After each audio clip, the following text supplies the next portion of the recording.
Pagi itu, matahari baru saja muncul di ufuk timur, menyinari gedung rumah sakit megah di pusat kota. Rumah Sakit Harapan Sejahtera, tempat para dokter terbaik berkumpul, sibuk seperti biasa. Pasien datang silih berganti, suara siren ambulans sesekali memecah keheningan pagi, dan para perawat berjalan cepat dari satu ruangan ke ruangan lain. Di antara mereka, berdiri seorang dokter muda, berusia akhir 20-an, Dr. Arlina Prameswari. Ia bukan dokter biasa. Selain dikenal sangat kompeten, Arlina juga cantik luar biasa. Wajahnya tirus, mata tajam, dan tubuh semampai. Ia berasal dari keluarga dokter ternama. Ayahnya seorang ahli bedah, ibunya dokter spesialis jantung. Sejak kecil Arlina tumbuh dalam kemewahan dan gengsi, dan itu membentuknya menjadi pribadi yang perfeksionis, tegas, dan kadang arogan. Ia tak sembarangan bicara dengan orang. Bahkan dengan sesama rekan medis, ia cukup selektif. Menurutnya, hidup ini soal kelas, dan tidak semua orang bisa naik kelas. Saat Arlina sedang memeriksa rekam medis di ruang IGD, masuklah seorang pemuda dengan helm menggantung di tangan kiri dan kotak besar di punggung. Nafasnya memburu, kaos oblongnya basah oleh keringat. Motornya terparkir di luar dengan kondisi menua, penuh debu. Ia melangkah cepat ke dalam, terburu-buru membawa kotak plastik berisi stok obat. "Permisi, saya dari Apotek Sumber Sehat. Ini pengiriman untuk IGD," katanya kepada salah satu perawat. Saat ia melangkah mundur, tak sengaja kakinya menyenggol troli peralatan medis di dekat Dr. Arlina. Troli itu tergeser dan hampir menjatuhkan satu set instrumen bedah mahal. Arlina langsung menoleh tajam. Matanya menusuk. "Halo? Kamu tidak lihat jalan?" Serunya, suaranya lantang. Semua orang di ruangan itu mendadak diam. Pemuda itu, Rehan namanya, terdiam sesaat. Ia cepat-cepat menegakkan troli itu kembali. "Maaf, Dok. Saya tidak sengaja." Arlina mengangkat alis. "Maaf, kamu tahu berapa harga alat itu? Kamu pikir ini pasar? Enak saja datang bawa keringat, baju lusuh, terus bikin kerusakan." Rehan menunduk, mengatupkan bibir. Ia jelas malu. Tapi ia tidak menjawab. Arlina menatapnya dari ujung rambut sampai kaki. "Lain kali cuci dulu dirimu sebelum masuk ke tempat ini. Bau solar dan debu kamu bikin pasien mual. Mana sopan santunmu?" Rehan hanya menatap lantai. Ia mengangguk pelan, lalu menyerahkan kotak obat itu pada perawat dan melangkah pergi tanpa kata. Di balik diamnya, hatinya hancur. Ini bukan pertama kalinya ia dihina. Tapi entah kenapa, perkataan dokter cantik itu terasa lebih menusuk. Mungkin karena ia sangat mengaguminya dari kejauhan. Sejak pertama kali melihat Arlina beberapa bulan lalu, saat mengantar pesanan pertama ke rumah sakit itu. Ia tahu Arlina orang yang cerdas, tapi hari itu ia juga tahu bahwa kecerdasan tak selalu sejalan dengan kebijaksanaan. Sementara itu di ruangannya Arlina masih merasa kesal. Kenapa rumah sakit kita masih pakai jasa kurir seperti itu? "Tidak profesional," katanya pada perawat. Salah satu perawat menjawab pelan, "Maaf, Dok, tapi Rehan itu baik. Dia pekerja keras. Kalau tidak salah dia juga kuliah malam." Arlina mendengus. "Kuliah? Dengan penampilan seperti itu, dunia ini sudah kebanyakan orang bermimpi terlalu tinggi." Perawat itu hanya diam. Dalam hatinya, ia tahu hidup bisa berubah dalam sekejap. Dan kadang, orang yang dipandang rendah justru yang paling tinggi hatinya. Sementara itu Rehan melaju di atas motornya yang tua.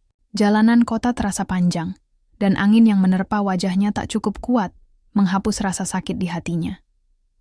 Namun di balik kesedihannya, ia tetap berkata pada dirinya sendiri, "Aku mungkin miskin sekarang, tapi aku tidak akan berhenti berjuang. Suatu hari, aku akan jadi orang yang mereka hormati. Bukan karena hartaku, tapi karena siapa aku." Tanpa mereka sadari, pertemuan singkat itu, yang penuh hinaan dan perbedaan kasta, adalah awal dari sebuah cerita yang akan mengguncang hati. Sebab hidup, seperti roda, tak pernah berhenti berputar. Dan cinta, seringkali datang dari arah yang paling tak terduga. Hari-hari berlalu setelah insiden di ruang IGD. Rehan tetap menjalankan pekerjaannya seperti biasa, mengantar obat dari apotek keliling yang mempekerjakannya paruh waktu.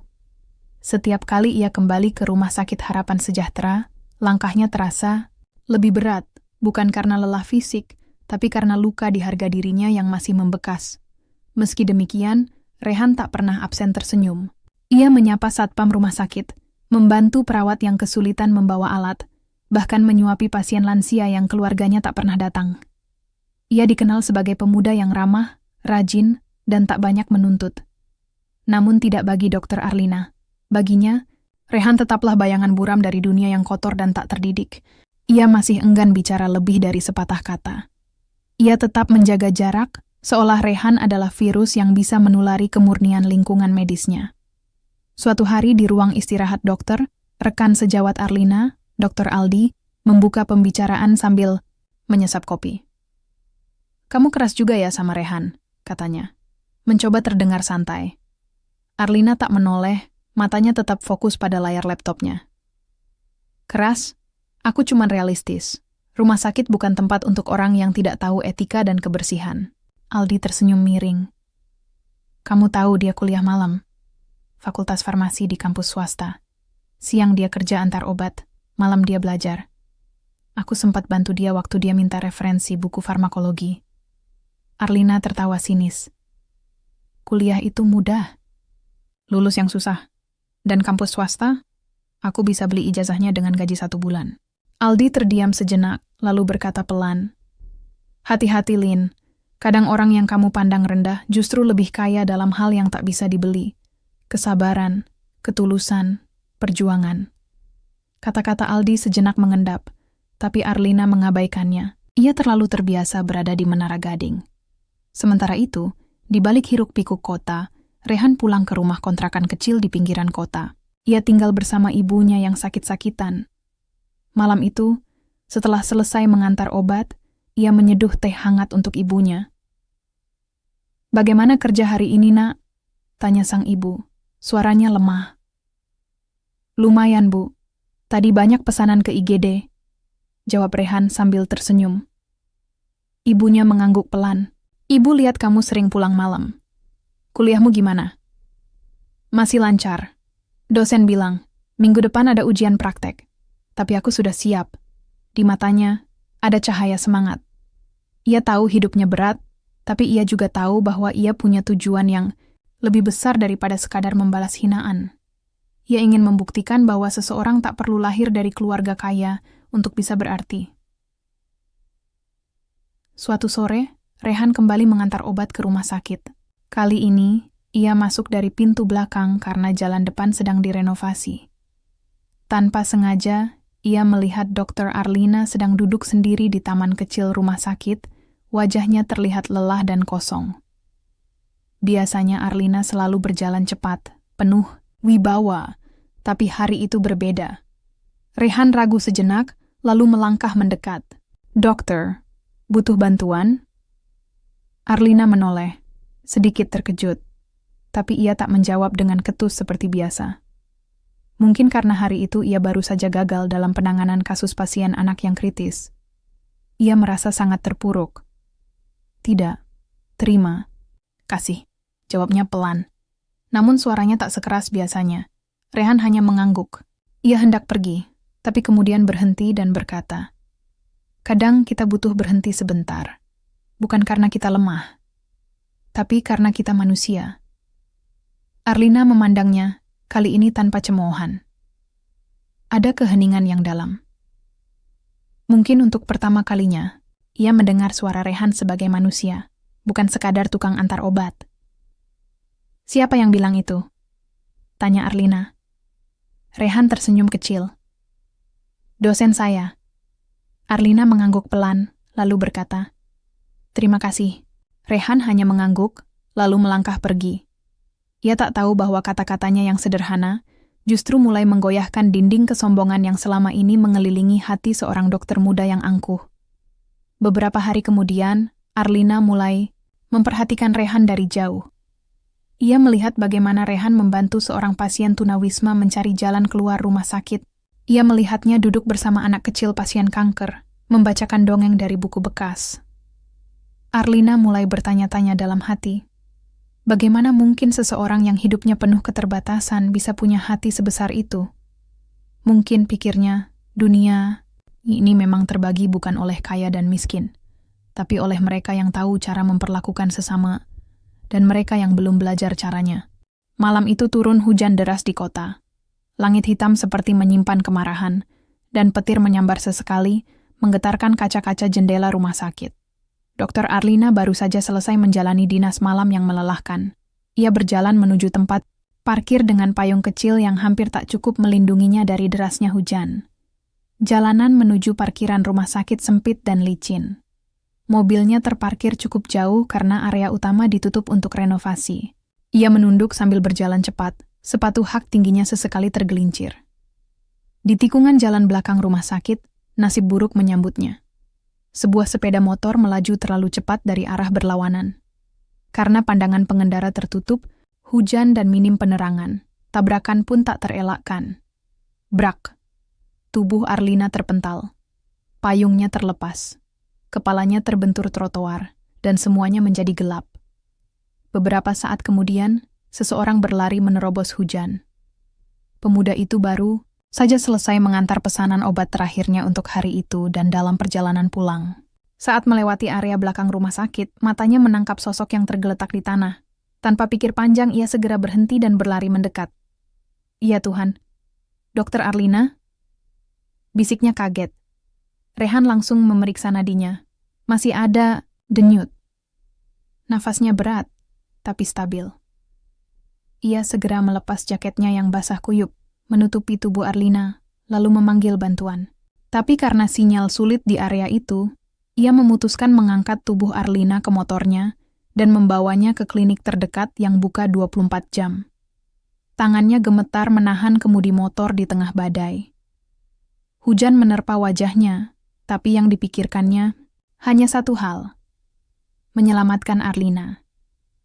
Sesampainya di klinik, Rehan membantu perawat memasukkan Arlina ke ruang perawatan darurat. Ia menunggu di luar dengan cemas. Bajunya basah, wajahnya lelah, tapi hatinya penuh harap agar sang dokter selamat. Beberapa jam kemudian Arlina perlahan membuka mata. Pandangannya masih buram. Lampu neon di atas kepalanya menyilaukan. Lalu, samar-samar, ia melihat sosok duduk di sudut ruangan dengan mata yang berat karena begadang. Sosok yang familiar. Rehan, suaranya lirih. Rehan segera berdiri, mendekat. Alhamdulillah, dokter sadar. Arlina mengerjapkan mata, bingung. Di mana ini? Apa yang terjadi? Rehan tersenyum lembut. Dokter ditabrak motor di belakang rumah sakit. Saya yang menemukan dokter. Sekarang di klinik. Sudah ditangani, jangan khawatir. Sejenak Arlina hanya menatap wajah Rehan. Kali. Ini bukan dengan pandangan sinis atau curiga, tapi dengan keterkejutan dan malu.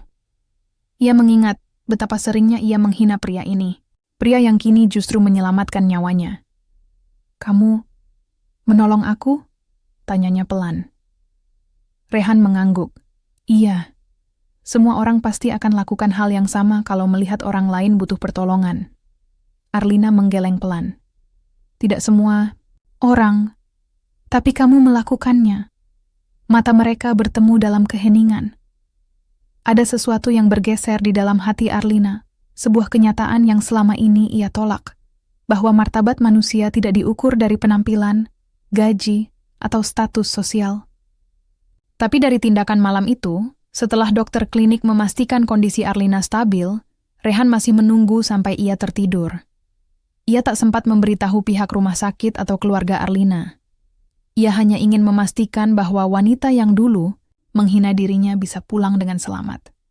Keesokan paginya, Arlina terbangun dan mendapati dirinya sendirian. Di meja samping tempat tidur, ada secarik kertas dengan tulisan tangan. Saya pulang dulu, Dok. Semoga cepat pulih. Jangan takut, saya tidak cerita ke siapa-siapa. Kadang kita harus melalui luka untuk bisa melihat dengan hati, bukan mata. Rehan. Arlina membaca tulisan itu berulang-ulang. Air matanya mengalir tanpa bisa dicegah. Entah karena rasa syukur atau karena rasa bersalah yang mulai tumbuh menjadi sesuatu yang lebih dalam. Hari itu, untuk pertama kalinya, Arlina tak bisa berkonsentrasi. Ia terus teringat pada Rehan.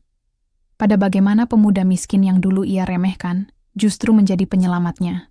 Bukan hanya secara fisik, tapi juga perlahan, menyadarkannya bahwa ia telah lama terperangkap dalam dunia semu yang dibangun oleh status dan gengsi. Di rumah, ibunya bertanya, "Kamu kenapa kelihatan beda, Lin?"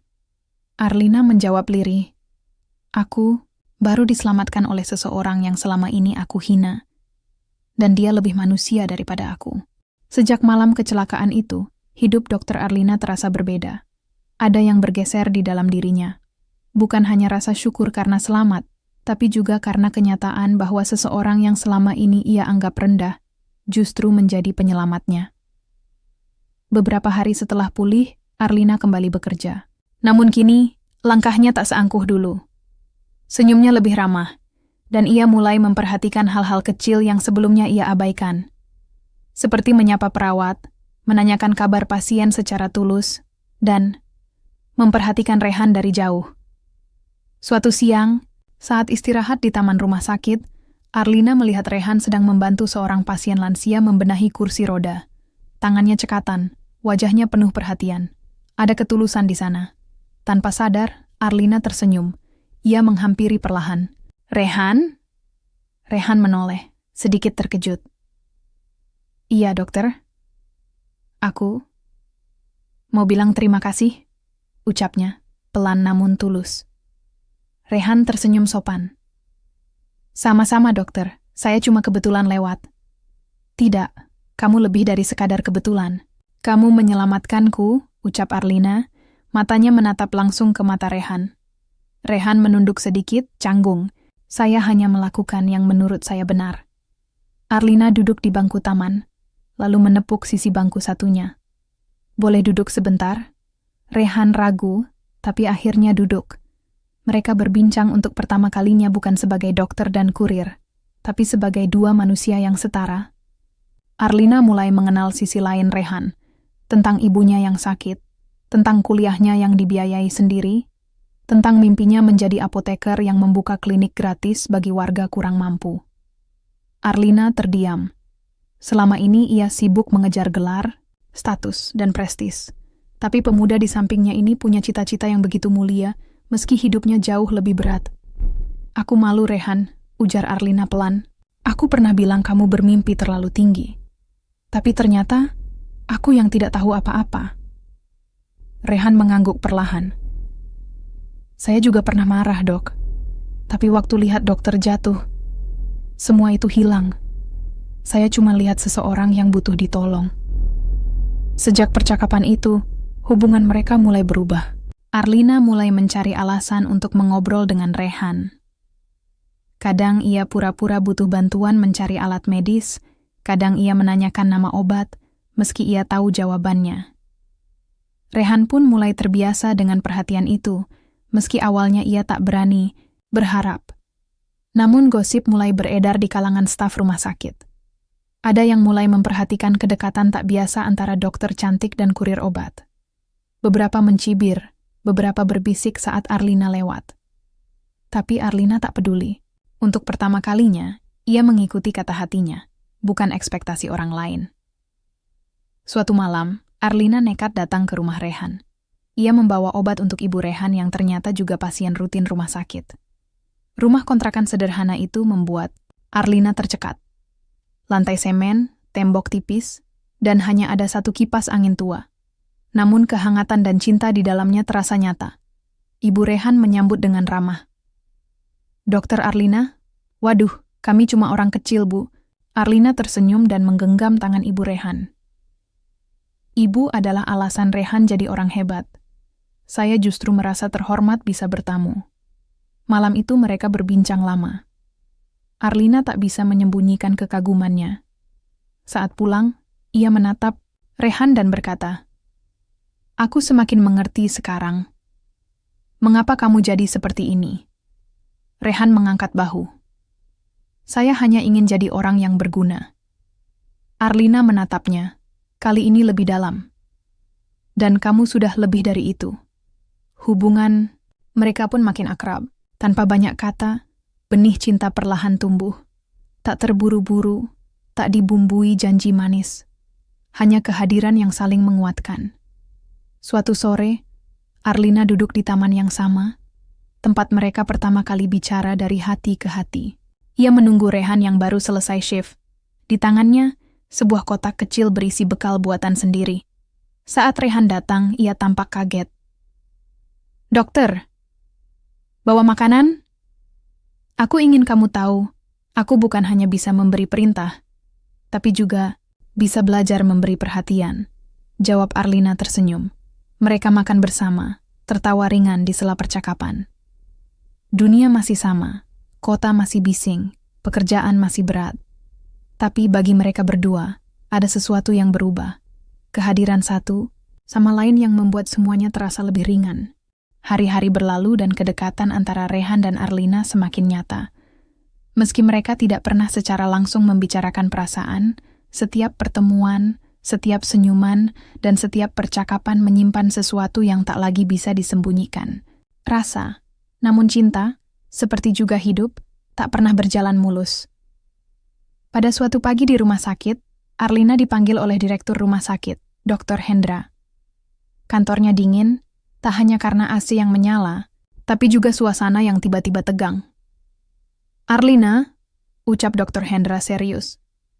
"Aku dengar beberapa keluhan dari staf. Mereka bilang kamu terlalu dekat dengan salah satu staf non-medis, Rehan." Arlina mengangguk pelan. "Apa itu melanggar aturan?" "Secara tertulis tidak. Tapi kamu tahu reputasi kita penting. Kamu dokter muda yang menonjol, kandidat program spesialis. Kedekatan dengan kurir obat bisa jadi bahan omongan." Arlina mengepalkan tangannya. Dulu ia mungkin akan setuju, tapi sekarang ia tak ingin bersembunyi dari perasaannya. "Rehan bukan hanya kurir, Pak. Dia mahasiswa farmasi, dan dia orang yang menyelamatkan saya," jawab Arlina tegas Dr. Hendra menatapnya lekat. "Saya hanya mengingatkan, jangan sampai masa depanmu dikorbankan karena keputusan emosional." Arlina keluar dari ruangan itu dengan dada berdegup, bukan karena takut, tapi karena sadar, jalan yang ia pilih bukanlah jalan mudah. Di sisi lain, Rehan mulai merasa gelisah. Ia tahu dirinya hanyalah pria sederhana. Kedekatannya dengan Arlina membuatnya bahagia, tapi juga takut. Takut bahwa suatu hari ia akan ditinggalkan karena dunia mereka memang tak selevel. Malam itu ia menatap wajah ibunya yang sedang tidur di ranjang kecil. Ia menggenggam tangan ibunya dan berbisik, "Bu, aku suka dia, tapi aku takut. Apa aku pantas?" Beberapa hari kemudian, Rehan memutuskan menjaga jarak. Ia mulai menghindari Arlina secara halus. Datang lebih pagi, pulang lebih cepat, dan tak lagi singgah ke taman rumah sakit.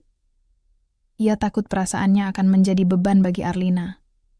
Arlina pun menyadari perubahan itu. Ia merasa kehilangan. Sesuatu yang selama ini mengisi harinya tiba-tiba menghilang, dan ia tak tahu kenapa. Sampai suatu sore, saat hujan turun rintik-rintik, ia melihat Rehan berjalan sendirian menuju gerbang rumah sakit. Tanpa pikir panjang, ia mengejarnya. "Rehan." Rehan berhenti menoleh, wajahnya terkejut.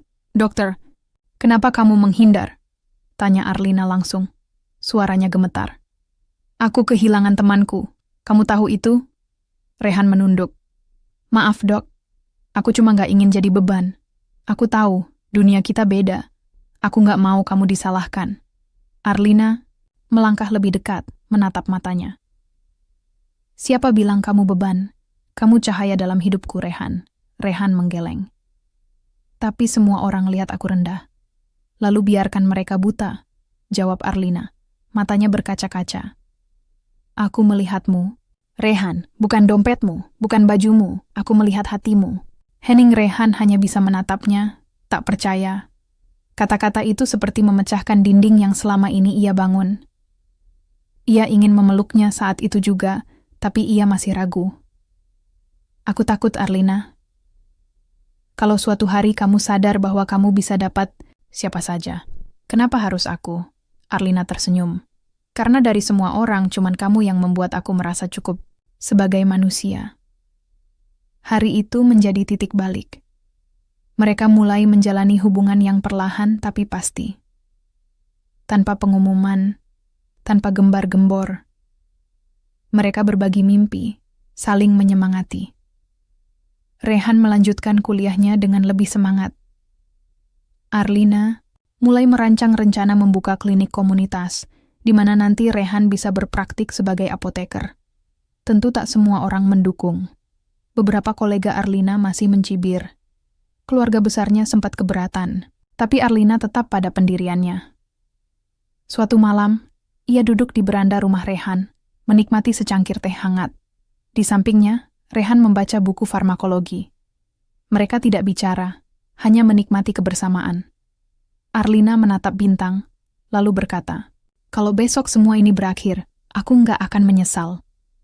"Kenapa?" tanya Rehan. "Karena aku pernah jatuh cinta, bukan pada wajah, bukan pada uang, tapi pada seseorang yang membuatku ingin jadi lebih baik." Rehan menggenggam tangannya. "Dan aku akan terus mencintai kamu, meskipun dunia menolak kita."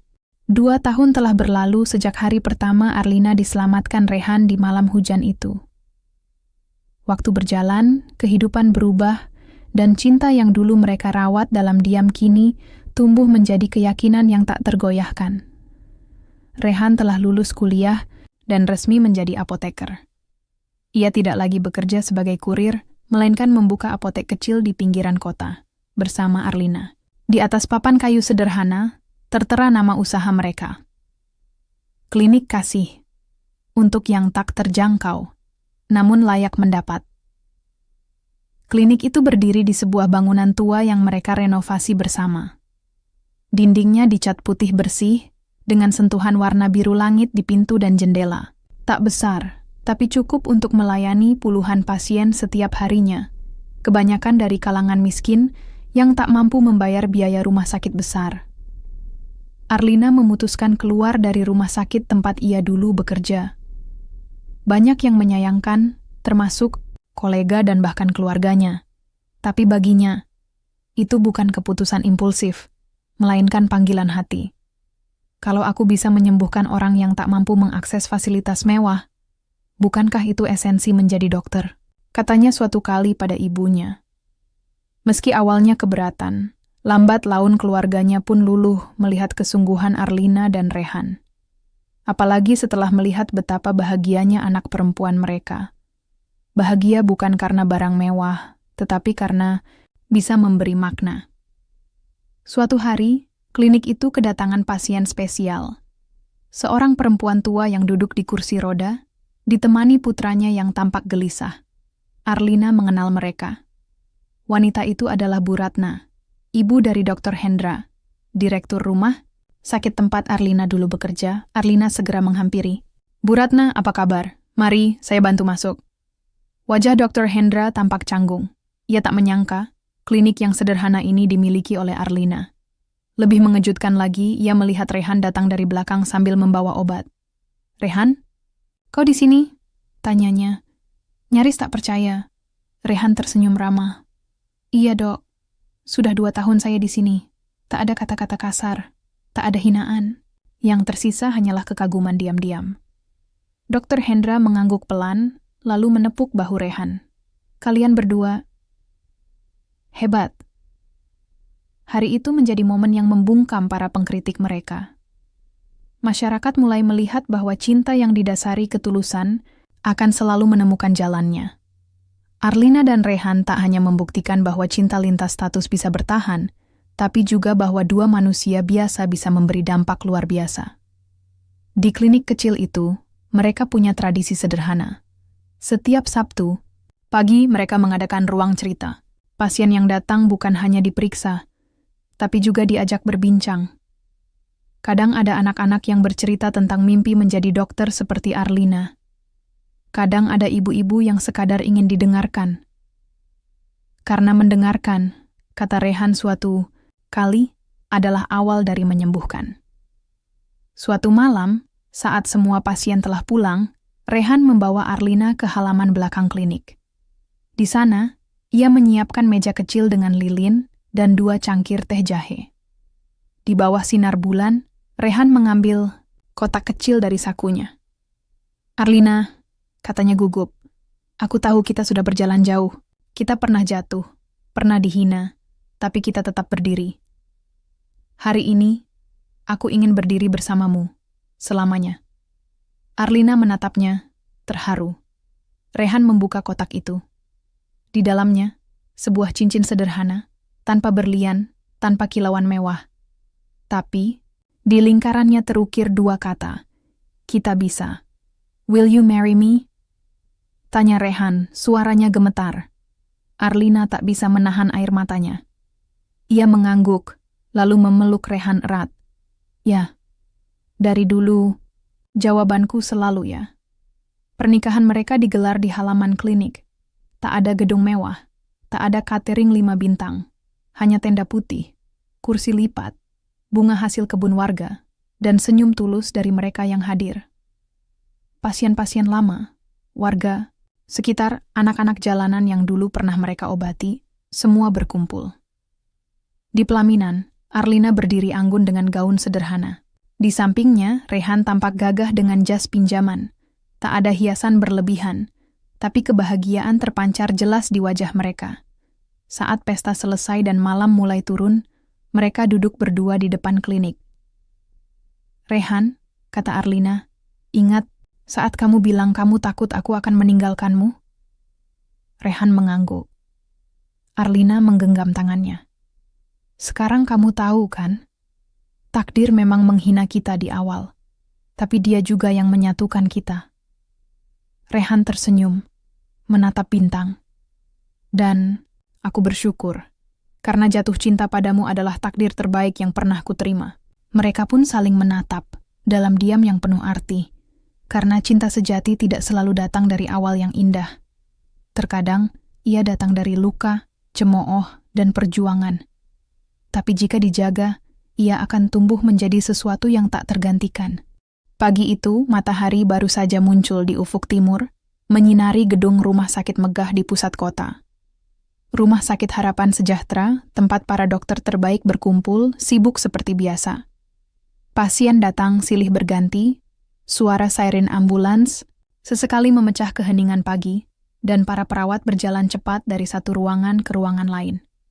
Di antara mereka, berdiri seorang dokter muda, berusia akhir 20-an, Dr. Arlina Prameswari. Ia bukan dokter biasa. Selain dikenal sangat kompeten, Arlina juga cantik luar biasa. Wajahnya tirus, mata tajam, dan tubuh semampai. Ia berasal dari keluarga dokter ternama. Ayahnya seorang ahli bedah, ibunya dokter spesialis jantung. Sejak kecil Arlina tumbuh dalam kemewahan dan gengsi, dan itu membentuknya menjadi pribadi yang perfeksionis, tegas, dan kadang arogan. Ia tak sembarangan bicara dengan orang. Bahkan dengan sesama rekan medis,